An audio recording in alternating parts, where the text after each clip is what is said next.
I want to take a trip down memory lane because I think there's some rewriting of what happened in the crisis. There's a lot of people who bought homes, and for lower income folks, that's their investment. And a lot of them lost their investment walking into the crisis, devastating families. And I know we want to look to Wall Street, and there's blame there, but I think there's a little bit of revisionist history when we say, you know what, Fannie and Freddie didn't have anything to do with the crisis. Fannie and Freddie that allowed no doc loans, no income verification, allowing folks to buy homes they couldn't afford. And in Dodd-Frank, that was passed by my friends across the aisle, Fannie and Freddie weren't touched at all. Fannie and Freddie were the ones that were allowing folks in this room to get homes that they couldn't afford and they were hurt. Didn't touch them. The regulators had wild authority and power. They failed. And instead of taking a look at the regulation and the regulators, we've re-empowered regulators. And so no wonder that big banks after Dodd-Frank haven't gotten smaller. Big banks have gotten bigger. And the small community banks that I'm sure service a lot of the folks in this room and service folks in my community, they're going away. Big problem. I just had to get that off my chest. But a lot of exciting things to chat about you with Chair Yellen. But as the chairman of the Oversight Committee, I do have some concerns about your willingness to comply with our requests.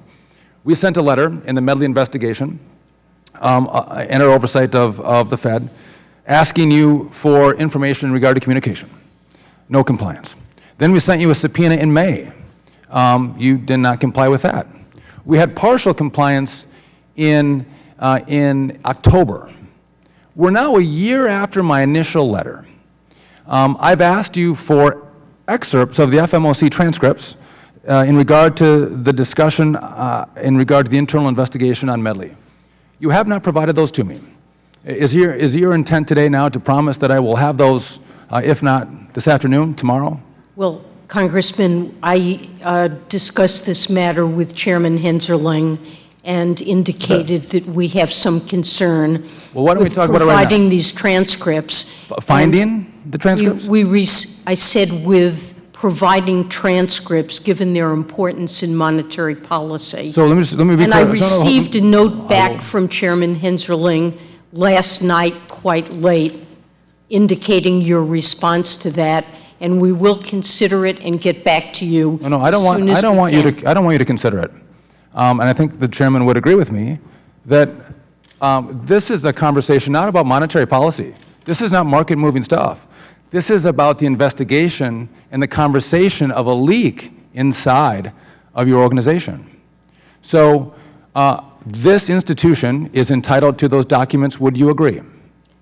I will get back to you with a formal answer. I believe that we have provided you That's not my question for you, with Chair all relevant information.